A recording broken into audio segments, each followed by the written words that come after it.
Hi everyone, this is your coach Fernando. Welcome to my third part of a pre-recorded video lecture. And we're gonna talk today about design thinking, a very short crash course. So first, let's remember what we have learned so far. In our webinar, we learned how to understand the context. And after that, if you followed, we have a text-based model that we learned how to understand the client. And after that, build and define your strategy with a business model canvas. All of this is very focused on business, right? But now we're gonna try to make something fun, something about designing. So we're gonna try to create a very great product or service. And we're gonna do it with design thinking. So what is design thinking? Design thinking is a tool, a methodology, you name it, okay? That helps people or organization to have like a comprehensive approach to generate or develop something interesting, something new, something innovative, that it can be a business idea or a new business model. So basically design thinking, it is human oriented. It moves in loops. It is not on sequence, right? It can goes forwards and backwards. And it's team oriented. Please people, don't apply design thinking by yourself. You have to work as a team. So, in design thinking, they have 10 general commandments, which are these. And the first, it is leave the titles at the door. Especially in companies, big companies, it doesn't matter who you are. It doesn't matter if you're a CEO, the CFO.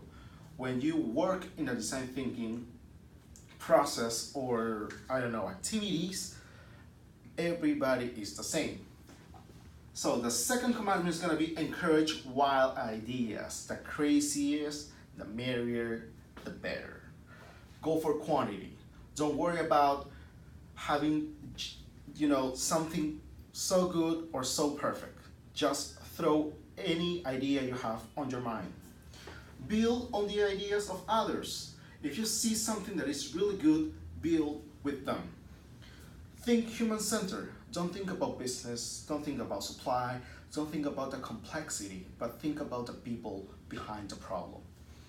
6, be visual and make it tangible. When you try to explain your ideas, just don't put a lot of effort writing them down or explaining them. Just grab a piece of paper, draw something very simple and very visual, because it's gonna be easier for people to understand it. Avoid criticism. Please don't criticize your partners. And after that, fail early and often. It is way more easier and cheaper if you fail earlier than when you have something already built. Stay focused. Never ever forget why you're here, why we're doing this kind of dynamics, right? It has a purpose. Stay focused on it. And finally, let's have fun, right? So, how do design thinking approach the problems? In the business thinking context, we have a lot of problems and we try to group all of them into one single solution, right? So in design thinking, it's totally different. We go one step behind and we try to understand why we have those problems by applying the abductive thinking. What is abductive thinking? Basically, it is based on observations, right? When you are in an area, you try to understand, you try to observe, and you start building hypotheses. Those hypotheses, it can become your problems that will have one possible solution. Every single problem will have perhaps one single solution. It is basically an exploratory process. So in design thinking, we have phases. We have 6 different phases, which are understand, observe, define, ideate, prototype, and test.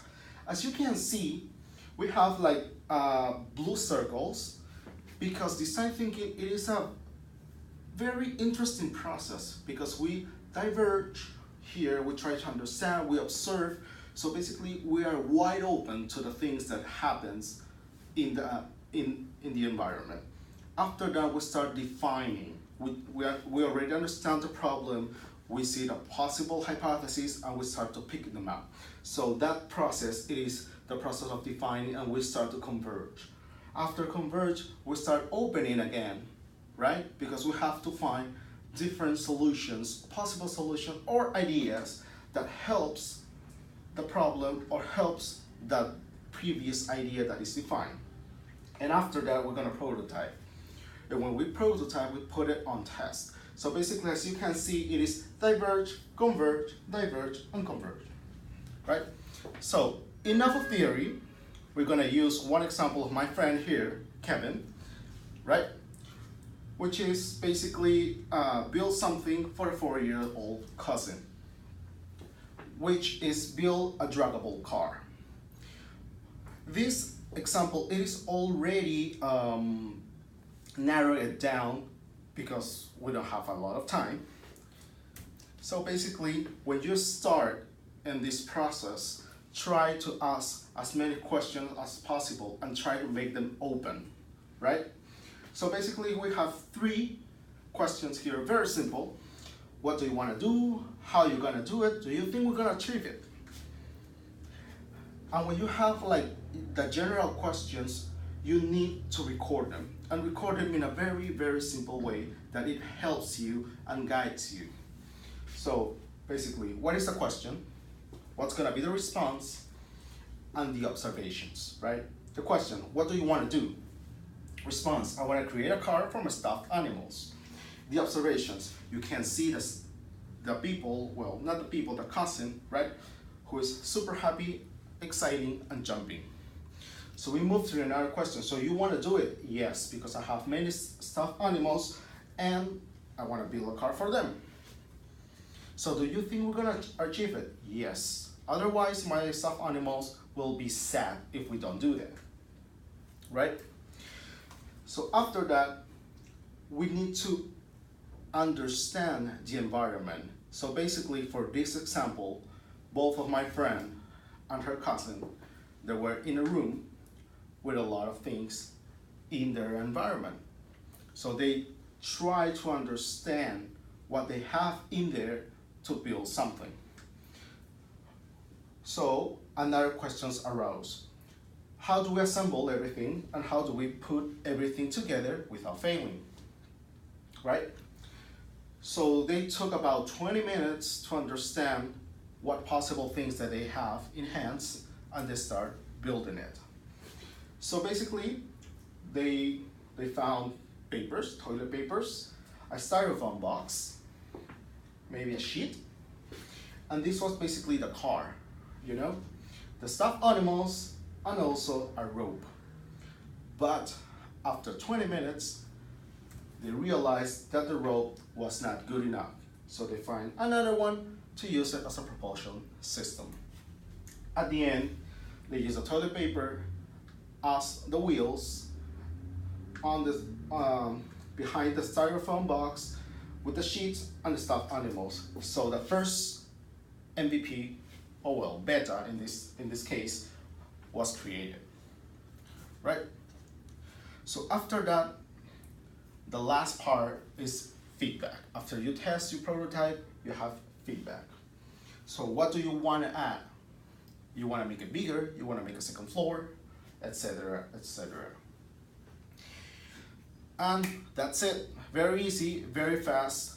Thank you, everyone. Don't hesitate to reach out. This is my mail, and these are the sources. And for your information, if you're really into design thinking and you don't know what to do, we have a lot of different tools.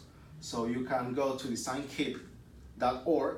There are a lot of methods, and it is basically from IDEO, so it is very good. Thumbs up, and I hope to see you soon. Bye.